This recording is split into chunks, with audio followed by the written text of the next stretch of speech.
Suatu saat sekitar beberapa hari lalu saya lagi di Bali, tiba-tiba aku dapat kiriman video di mana hakim yang adalah juru bicara dari Pengadilan Agama memberikan penjelasan bahwa gugatan cerai terhadap Paula dikabulkan dengan alasan katanya Paula itu istri durhaka dan ada pihak ketiga. Nah, itu dalam hukum itu tidak ada. Di dalam undang-undang, baik undang-undang perkawinan maupun kompilasi hukum Islam, hanya ada alasan berzina. Ada bukti apa? Ya, Bauda bilang gini, bagi Bang Hotman, bukti selingkuh tidak ada. Bukti CCTV di rumah sedang ngobrol sama cowok itu. Ada ngobrol di meja makan, di kamar tamu, seberang kamar utama, tapi posisi duduk berjauhan dan pintu tidak terkunci. Saya tanya cowok itu siapa? Cowok itu adalah tamu keluarga, tamu dari suaminya juga, dan nginap di rumah itu. Ya kalau ada tamu nginap di rumahmu sebagai jauhnya rumah, masa nggak boleh ngobrol? Hanya sebatas itu. Jadi yang kedua ada katanya asisten yang sentimen sama Paula, dia kasih tahu ada cowok itu pernah WA isinya kangen. Nah ini kata kangen ini kan kalau Hotman ngirim sama istri orang bisa ribuan kangen, I miss you. Tapi kan itu bukan perzinahan dan belum tentu itu merupakan bukti perselingkuhan. Artinya kalau memvonis seseorang harus karena ada kepastian bukti. Apalagi mengumumkan ke publik Dewan Pengawas Mahkamah Agung, saya bilang. Sekali lagi, saya bilang sama Paula di awal saya udah bilang, karena saya juga tidak berusaha chat dia, saya tidak berniat menjadi pengacaramu, tapi suara-suara saya akan sangat berpengaruh untuk membentuk opini publik karena di Indonesia ini jangan ya. Dan dia ngerti. Bahkan saya bilang kalau kau konferensi pers harus pengacaramu.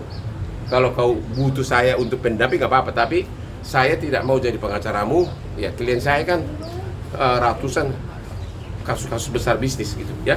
Tapi karena pengalaman saya sudah 38 tahun, 20 tahun dibimbing oleh orang asing, jadi logika hukum saya sangat tajam dan kebetulan saya selebriti yang followernya banyak banget, termasuk politisi, bahkan Presiden Prabowo itu adalah klien saya 25 tahun. Namanya tamu ya namanya bisa aja tamu kan, ya bisa aja pas lagi lihat tamunya lagi beres-beres duduk ngobrol nggak apa-apa dong. Namanya tamu tidur aja dikasih dan pintunya terbuka. Intinya begini. Sekiranya benar pun ada perzinahan, sekiranya benar, tapi kan tidak ada bukti. Kalau tidak ada bukti, jangan pakai itu sebagai alasan, itu loh. Kalau nggak ada bukti ya jangan dong, jangan bilang itu. Harusnya hakim pakai alasan, ada alasan lain, yaitu pertengkaran terus-menerus. Dan mungkin gara-gara itu mereka bertengkar, tapi alasannya bukan karena perzinahan. Pertengkaran terus-menerus itu adalah salah satu yang tepat dipakai oleh hakim dalam kasus Paula ini. Bang, soal banyak yang sekarang isu beredar terkait Paula, katanya agak sensitif mungkin soal HIV, katanya sebelum menikah sama Baim, itu gimana sih Bang, dengar gak sih? Saya tidak pernah bicara itu dan nanti saya akan tanyakan. Bang, dari aspek tapi tanya dulu, apakah setahu saya tidak ada itu dibicarakan di persidangan? dari Pengadilan Agama tuh sempat beredar suratnya. Kalau putusan itu beredar nggak apa-apa. Memang itu kan sidang terbuka untuk umum. Kalau putusan yang salah itu adalah jubirnya harusnya tidak boleh membuat kalimat sedetail begitu. Cukup dia katakan bahwa telah diputus cerai, putusannya belum final, masih ajukan banding. Dia tidak boleh membuat keterangan bahwa Paula itu adalah istri durhaka. Dan termasuk Nggak boleh ngomong gitu. Ya. Karena asosiasi orang berarti tidak bisa seolah-olah perzinahan. Abang, tapi Paula punya bukti yang membantah itu nggak sih Bang? Udah cerita ke Abang belum? Bukan yang wajib membuktikan ada zina bukan Paula, tapi pihak yang yaitu suaminya. Kan dia gugat kan suaminya. Ya kan? Sebuah kabar mengejutkan kembali mengguncang publik. Paula Verhoeven diduga mengidap penyakit HIV sebelum menikah dengan Baim Wong. Isu ini pun pertama kali mencuat dari sebuah unggahan di akun fans club artis yang disebut-sebut memuat isi pertimbangan Majelis Hakim Pengadilan Agama Jakarta Selatan dalam perkara perceraian Baim dan Paula. Tak hanya itu, kabarnya pertimbangan mengejutkan tersebut juga disebut sebagai bukti lain selain dugaan perselingkuhan Paula yang menjadi alasan Baim menggugat cerai sang istri. Derasnya pemberitaan dan spekulasi yang menyudutkan membuat Paula pun seakan jatuh tertimpa tangga. Menanggapi hal ini, Paula pun mengambil langkah hukum dengan mengadukan majelis hakim ke Komisi Yudisial demi membersihkan namanya. Lantas, seperti apa sebenarnya isi unggahan yang menyinggung kesehatan pribadi Paula Verhoeven? Apa tanggapan dari kuasa hukum Baim Wong terkait isu tersebut? Dan bagaimana pula kondisi kesehatan mental dan psikis Baim Wong yang sebelumnya sempat dikabarkan mengidap gangguan kejiwaan NPD. Sementara itu, dukungan dari rekan-rekan selebritis terus mengalir untuk Paula yang kini berada dalam sorotan tajam publik. Pemirsa, bersama Intens Investigasi, kami hadirkan kabar terkini, terpercaya, dan teraktual. Tetapi sebelumnya, jangan lupa untuk like, subscribe, dan juga share channel YouTube ini.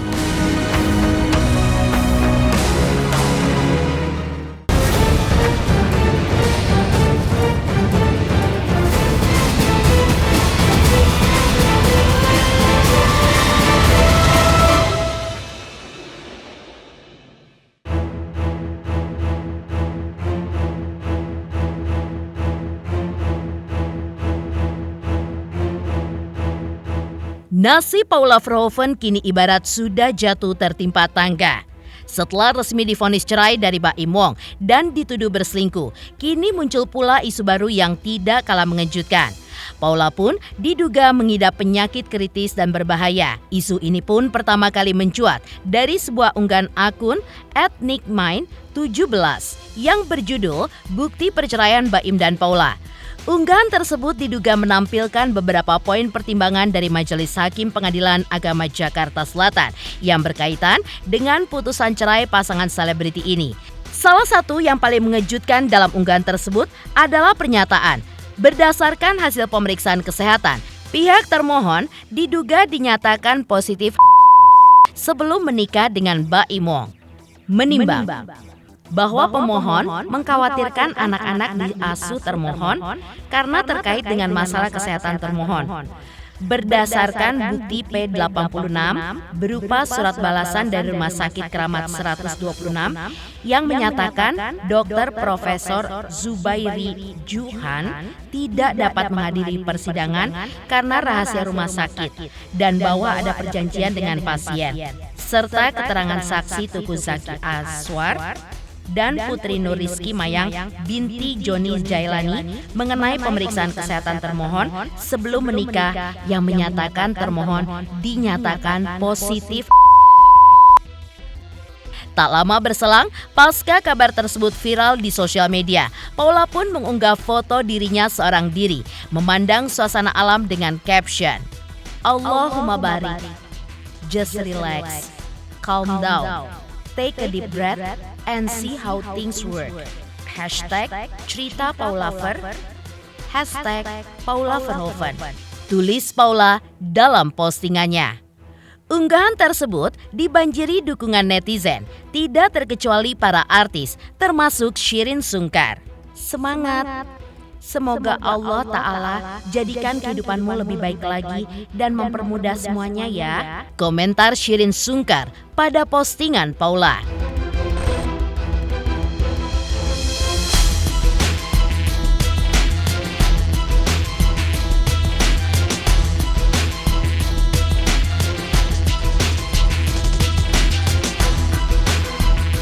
Tak hanya mendapat dukungan dari Shireen Sungkar saja, Paula pun juga mendapat dukungan dari Tia Aristia. Dalam unggahan lainnya, Paula pun memposting foto dirinya dengan caption, Allahumma barik, cerita Paula Ver, Paula Verhoeven. Posting Paula di akun media sosialnya. Dalam unggahan tersebut, Tia Aristia ikut memberikan dukungan moral untuk Paula. Peluk terus, aku di sini terus. Komentar Tia Aristia pada postingan tersebut. Tia Aristia sebelumnya sempat memposting dukungannya untuk Paula melalui media sosialnya. Ia pun turut mempertanyakan bukti perselingkuhan Paula. Sedihnya, emang ada bukti selingkuh Paula Verhoeven apa sih? Semoga beritanya nggak jadi kemana-mana. Tulis Tia Aristia di dalam kolom komentar postingan Paula. Kuasa hukum Baim Wong Fahmi Bahmid sebelumnya juga mengungkapkan bahwa salah satu poin dalam gugatan cerai Baim terhadap Paula berkaitan dengan kondisi kesehatan Paula yang disebut mengidap penyakit kritis dan tidak dapat disembuhkan. Namun, saat awak media mencoba mengkonfirmasi jenis penyakit yang dimaksud, Fahmi pun tidak menyebutkannya secara gamblang. Meski begitu, dalam sebuah wawancara melalui Zoom, Fahmi pun sempat memberikan keterangan bahwa penyakit tersebut diduga telah diderita oleh Paula sebelum menikah dengan Baim. Dan ada lagi bukti di dalam persidangan ini yang saya katakan bahwa ada penyakit kritis yang tidak mungkin bisa disembuhkan, dan itu ada di pada halaman-halaman pertimbangan putusan ini. Anda silakan bagaimana pintar-pintarnya wartawan mencari putusan ini. Di sini Anda bisa dapatkan hal yang luar biasa. Ya, Anda bisa dapatkan putusan ini, Anda akan mendapatkan hal yang luar biasa dari persoalan ini. Itu yang saya berikan. Saya hanya menyampaikan intinya, Anda cari putusannya, di dalam putusan itu Anda nanti saya kasih tahu pada halaman berapa, Anda cari sendiri bahwa ada seseorang yang punya penyakit kritis yang tidak mungkin bisa sembuh. Jadi pemohon mengkhawatirkan anak-anak diasuh termohon karena terkait dengan masalah kesehatan. Termohon berdasarkan bukti P86 berupa surat balasan dari rumah sakit, tidak perlu saya sebutkan, yang menyatakan tidak dapat menghadiri persidangan seterusnya, dan juga serta keterangan saksi TZA dan PNRM itu termohon, pemeriksaan kesehatan termohon sebelum menikah dinyatakan mempunyai penyakit. Nah, itu yang tidak perlu saya jelaskan, tapi ini saya hanya membaca pertimbangan majelis hakim dalam perkara tersebut. Ya, saya hanya bisa menyampaikan itu sesuai dengan fakta-fakta persidangan dan kesimpulan dari pertimbangan majelis hakim bahwa itu terkait dengan kesehatan jasmani. Nanti kalau ketemu Baim tanyakan, itu sebuah bukti ya. Jadi itu bukti yang disampaikan dan itu adalah jawaban yang selama ini simpang siur, dan itu sudah disampaikan secara tegas. Dia menyampaikan, kalau tidak salah ada juga sama saya buktinya dan sudah saya ada di tangan saya. Jadi nanti kalau Baim Wong, insya Allah 1-2 hari saya pasti akan ketemu. Apa yang dimaksud dia dengan pernyataannya atau berita dia bahwa dia bebas dari penyakit, beberapa penyakit tersebut. Apakah ini ada kaitannya dengan termohon, itu biar Muhammad Ibrahim yang akan menjawab nantinya. Di sisi lain, Asya Sarah turut mengungkapkan bahwa saat ia dan Paula terlibat dalam sebuah proyek syuting bersama, Paula pun sempat mencurahkan isi hatinya. Ia pun bercerita mengenai perubahan sikap anak-anaknya yang belakangan ini pun terasa berbeda terhadap dirinya. Asya pun mengaku bahwa mereka saling berbagi cerita tentang anak karena Asya sendiri pernah berada di situasi serupa. Ia pun mengungkapkan sangat memahami apa yang tengah dirasakan Paula dan terus memberikan dukungan moral agar Paula pun bisa tetap kuat dan juga tegar untuk menghadapi cobaan ini. Kalau misalnya sampai aku dengar tuduhan yang sampai kayak penyakit kayak gitu, jangan, kita nggak boleh, nggak baik, nggak usah ngomongin agama dulu, kita sebagai manusia aja nggak boleh. Jadi menurut aku tuh kalau terlalu berlebihan, aku juga sebagai perempuan sangat-sangat sedih, sangat prihatin sama Paula, apalagi sebulan kemarin aku sempat ketemu sama dia, kayak dari hati. Aku tahu berat banget untuk dia bisa sama anak-anaknya, karena aku juga masih sakitan, aku juga kan bagaimana. Jadi tolonglah kalian hargain yang kita minta, tolong aku tua nanti, kita di bumi ini kan gak lama, jangan batasi orang itu ditegur, jangan kita kembali lagi sedih, nggak apa ya, tidak membawa kebaikan akan menjadi kayak gitu loh. Ya kita sharing buat anak, urusan maksudnya kenapa banyak ciri-cirinya kan kayak kenapa nih anak jadi berubah, kayak tantrum, kayak gini gitu. Kita sharing karena kan aku udah lebih dulu ngalamin itu kan. Mungkin udah aku bilang, aku udah 2 tahun setengah lebih gitu, udah masuk 3 tahun gitu. Jadi ya memang berat buat kita. Jadi aku tahu banget sih rasanya jadi Paula saat ini. Gak bisa dijak ngomong, maksudnya linglung, apalagi dalam proses perceraian yang begitu mengagetkan ya keputusannya kan. Jadi nggak gampang situasi ini buat dia. Support aku hanya aku cuma bisa stay strong, tetap kuat, ingat Allah tidak akan menguji manusia hambanya yang nggak kuat dengan ujiannya. Jadi itu aja.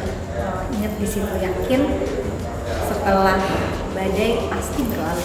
Jadi nggak mungkin orang sedih-sedih terus, nggak mungkin ada senang-senang terus gitu. Jadi yakin itu.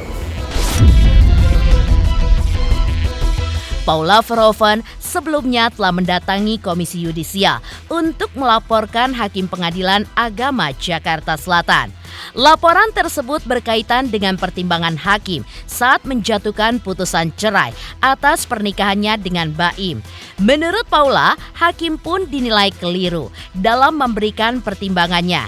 Salah satunya terkait dugaan perselingkuhan yang ditujukan kepadanya. Selain itu, Paula pun juga menyayangkan bahwa pertimbangan majelis hakim serta hasil persidangan dapat diakses secara terbuka melalui situs resmi pengadilan. Ia pun menilai hal tersebut berpotensi menimbulkan fitnah yang luas dan juga merugikan. Langkah pelaporan ini pun diambil Paula demi menjaga kondisi mental kedua anaknya yang masih kecil. Berikut ini adalah poin-poin utama laporan Paula Verhoeven kepada Komisi Yudisial. Di sini saya hadir dan mendatangi Komisi Yudisial untuk melaporkan dugaan terjadinya pelanggaran kode etik dan pedoman perilaku hakim yang dilakukan Majelis Hakim pada Pengadilan Agama Jakarta Selatan yang memeriksa dan mengadili perkara perceraian saya. Dan di sini saya akan menyampaikan beberapa poin. Di antaranya adalah pelaporan ini, dalam hal ini adalah majelis hakim keliru dalam memberikan pertimbangan putusan. Dan juga terlapor dalam memutuskan tidak mempedomani bukti-bukti yang disampaikan dan fakta persidangan. Oh, iya, kejanggalannya iya, tadi saya merasa ada dugaan terjadinya pelanggaran kode etik tadi dan juga pedoman perilaku hakim yang dilakukan Majelis Hakim di Pengadilan Agama Jakarta Selatan. Saya cukup sedih ya, karena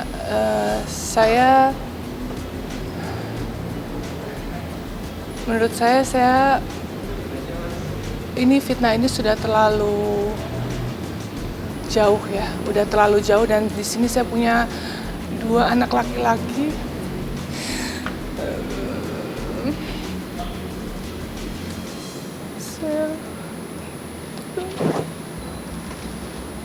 Saya punya 2 anak laki-laki yang saya selalu jaga mentalnya. Mereka akan tumbuh besar melihat pemberitaan ini yang cukup masif. Jadi buat saya melakukan ini demi anak-anak saya dan kedua orang tua saya. Dan saya harap semuanya, apa yang saya ucapkan ini bisa saya pertanggungjawabkan di akhirat. Dan saya secara tegas menyampaikan bahwa tidak ada terjadi perselingkuhan selama saya menjalani pernikahan. Dan tidak ada juga bukti-bukti perselingkuhan di persidangan. Tidak ada rekaman dan juga 4 saksi yang melihat kalau saya berselingkuh gitu. Jadi saya cuma di sini meminta keadilan untuk kedua anak-anak saya dan juga kedua orang tua saya. Itu aja. Di sini secara tegas saya menyatakan tidak ada terjadi perselingkuhan selama saya menikah. Dan saya bisa pertanggungjawabkan ini semua, perkataan saya, perlakuan saya di akhirat. Dan ini saya lakukan demi menjaga mentalitas anak-anak saya yang masih kecil, yang nantinya mereka beranjak dewasa bisa mengakses semua berita tentang ibunya. Dan saya harap di sini saya berdiri untuk seorang ibu yang melindungi anak-anak saya gitu. Jadi saya berharap kalian semua mengerti. Di sini saya berbicara, saya tidak berkeberatan untuk co-parenting, tapi saya di sini meminta keadilan untuk hasil putusan beserta bukti-bukti yang ada. Makanya kenapa ini adalah alasan utama kenapa saya datang di Komisi Yudisial ini. Geger, beredar kabar bahwa Paula Verhoeven diduga terpapar HIV sebelum menikah. Lantas seperti apa Baim membuktikan bahwa ia tidak mengidap penyakit mental NPD seperti yang diisukan selama ini? Selamat untuk Intens Investigasi karena sudah mencapai 3 juta subscribers di YouTube. Sukses selalu dan all the best.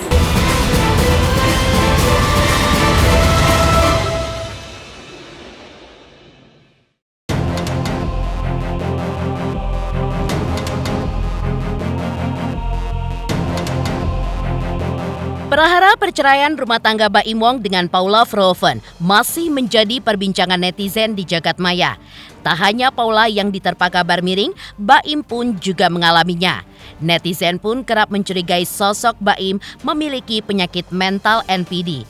Menanggapi rumor tersebut, Baim pun menunjukkan bukti hasil pemeriksaan di Penang, Malaysia, di mana ia pun dinyatakan tidak mengidap gangguan kejiwaan NPD. Bukti itu pun ditunjukkan Baim usai menghadiri sidang putusan pada tanggal 16 April lalu. Dan ketika ditemui secara eksklusif oleh tim Intens Investigasi di Bandara Internasional Soekarno-Hatta, Baim pun menyebutkan bahwa ia melakukan pemeriksaan dengan dokter spesialis di rumah sakit di Penang, Malaysia. Dan hasilnya, ia pun tidak memiliki penyakit NPD seperti yang sempat dituduhkan oleh netizen dan juga Paula. Langkah Baim melakukan pemeriksaan tersebut lantaran tudingan itu pun sudah mengganggunya. Bahkan, para sahabatnya pun menanyakan kebenarannya. Selain itu, hasil pemeriksaannya itu pun juga menjadi bukti tambahan dalam sidang cerainya dengan Paula. Ini hasilnya. Saya tidak NPD. Berobat apa ya? Saya di Penang ini medical check up aja, medical check up semuanya. Belakangan kan ada lah ya kata-kata yang ya bukan menyudutkan juga ya, yang bilang narasi kalau ada penyakit mental. Saya mau itu menyudutnya ke NPD daripada saya cuit-cuitan kayak di mana medsos, sama juga klarifikasi dengan enggak dan iya. Aduh, saya juga bingung sih, ada terus drama-drama ini. Seharusnya kita tenang aja ya. Ya solusi yang paling pakem setelah saya disudutkan ya, apalagi kecuali saya tes dan semuanya saya tes. Boleh lah, nggak boleh lah. Nggak bolehnya itu lebih ke orang itu kalau udah punya penyakit, bilangnya itu dia ada yang, kalau saya bilangnya luka ya, luka yang kadang kalau terlalu berat harus disembunyikan. Yang bisa dukung itu adalah keluarga, teman dekat, pasangan. Kalau bisa sembunyiin, nggak orang-orang tahu. Bahkan keluarganya pun kalau perlu tidak tahu, kita nggak kasih tahu. Itu yang namanya seharusnya kita jaga. Tak hanya soal perceraian, Baim Wong juga mengungkapkan kebingungannya saat dirinya disebut-sebut mengidap gangguan mental NPD. Padahal, salah satu ciri utama pengidap NPD adalah kurangnya empati terhadap orang di sekitarnya. Menurut Baim, tudingan tersebut sangat bertolak belakang dengan kepribadiannya yang justru dikenal mudah berempati dan juga peduli terhadap sesama. Bahkan beberapa sahabat dekat Baim yang mengenalnya secara pribadi juga merasa heran dengan tuduhan tersebut. Selain itu, Baim juga menanggapi isu yang menyebutkan bahwa ia telah menjauhkan anak-anaknya dari Paula. Tuduhan ini pun menjadi sorotan karena dinilai tidak sesuai dengan kondisi yang sebenarnya. Cuman kalau sampai malah di blow up, saya juga bingung. Itu yang namanya empati kali ya. Itu yang namanya empati, itu yang namanya rasa kepedulian sama sesama. Saya sampai bingung gitu loh. Kok saya diginiin ya, saya bilang. Saya sampai teman-teman saya juga nanya sama saya kan, kalau misalkan saya nggak tahu juga kenapa juga orang terkadang langsung percaya. Ya enggak lah, saya hampir detik ini juga, alhamdulillah saya juga udah ngobrol sama, saya nggak bisa bilang orangnya maaf.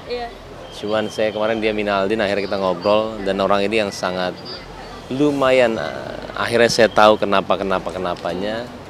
Yang dia pun nggak percaya saya itu mau menjauhkan anak. Saya bilang sama dia dari awal sampai sekarang, saya mana pernah ngelarang dia untuk ketemu dan dia untuk tidur. Iya emang bener, makanya saya itu begitu gara-gara saya tahu.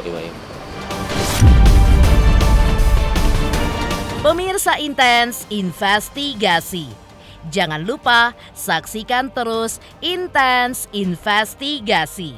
Dan pastikan jangan lupa untuk like, subscribe, share, dan komen.